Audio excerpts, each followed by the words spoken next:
তার জন্য প্রথমে ক্ষমা চাই নিচ্ছি। তো বিষয়টা হচ্ছে, দেখুন, আমরা কুর্মীরা দীর্ঘদিন লড়াই করছি। এই লড়াইটা আমরা একদম মানে সেই ছুঁচের ডোগায় পৌঁছে গেছি। এই সময় আমাদের প্রত্যেকটা সিদ্ধান্ত খুবই গুরুত্বপূর্ণ। তো সেই সময় রাজ্য সরকারের পক্ষ থেকে আমাদের উপরে অত্যাচার নামায় এনেছে। আমরাও সিদ্ধান্ত নিয়ে নিয়েছি যে এই সরকার আমাদের আর কিছু করবে না।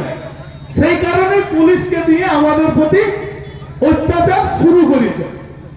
আমাদের ঘোষণা যে আমরা এই সরকারকে আর একটাও ভোট দিব না। সেই জন্য আমরা ঘোষণা করেছি নো ভোট টু তৃণমূল।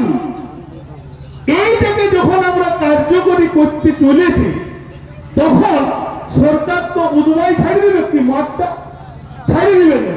তো ওরা তৈরি করছে আমাদেরই কিছু কানা ফাইটা, আমাদেরই তৈরি করছে যাতে এই সিদ্ধান্তটাকে, এই আদিবাসী কর্মী সমাজ অজিত প্রসাদ মাহাতোর নেতৃত্বে যে লড়াই করছে, যে সিদ্ধান্তটা নেওয়া হয়েছে, এই সিদ্ধান্তটা যাতে কার্যকরী করতে না পারে, তার জন্য কিছু লোককে অনুপ্রবেশ ঘটানো হচ্ছে, যাতে এদের এই সিদ্ধান্তটাকে একদম ফ্লপ করা যায়।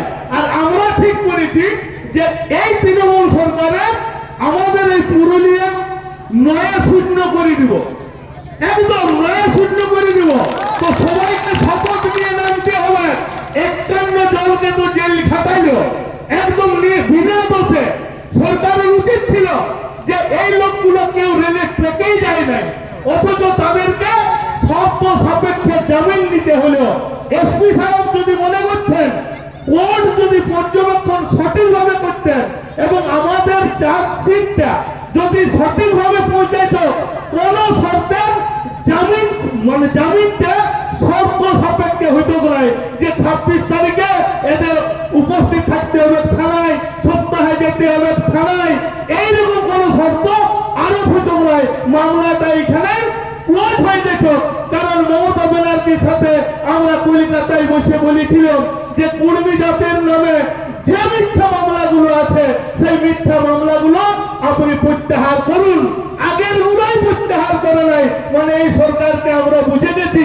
তাই এই কুর্মী আন্দোলনের সাথে সাথে প্রত্যেকটা মা বোন কাকা খুড়া জেঠা জেঠি সবাইকে পাড়ায় পাড়ায় কুর্মী আন্দোলনের মিটিং যেমন করবেন, তার সাথে সাথে বলবেন কেউ তৃণমূলকে ভোট দিবেন নাই।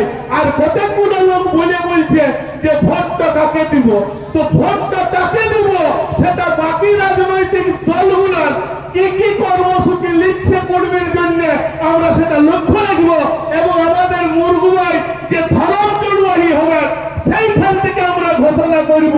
তো ধৈর্যটুকু আজ আমরা সব মানে 15 সাল থেকে অজিত বাবুর নেতৃত্বে লাগাতার লড়াই করছি। আমাদের এত ধৈর্য, আর মানে 150 কিলোমিটার থেকে আসছি। আর কতগুলো ইদানিং আরো 2-1টা উকিল বাবু বড় বড় জ্ঞান দিচ্ছে কোর্টে বসে।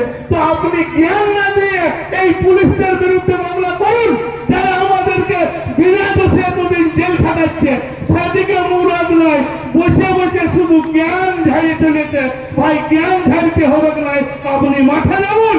কুর্মীর দায়িত্বটা শুধু অজিত মাহাতোলাই নেই, আপনিও কুর্মী বসেন। তো সেই দায়িত্ব নেওয়ার ক্ষমতা এদের কারণ নাই। তো ঘরে বসে বসে নিজের উনানকে লাঠি মারুন, নিজের বউকে উল্টা বাখান দেন, সে ক্ষমতা আপনার আছে, কিন্তু মমতা দিদিকে বলার ক্ষমতা এদের কারণ নাই। তাই এই সমস্ত বিচারিতা লোকদের থেকে সমস্ত কর্মীরা সাবধান থাকুন, এই আবেদন, এই নিবেদন রাখবো। এই বলে সবাইকে গড় নমস্কার জোহার জানিয়ে আমার বক্তব্য এখানে শেষ করছি। জয় রাম।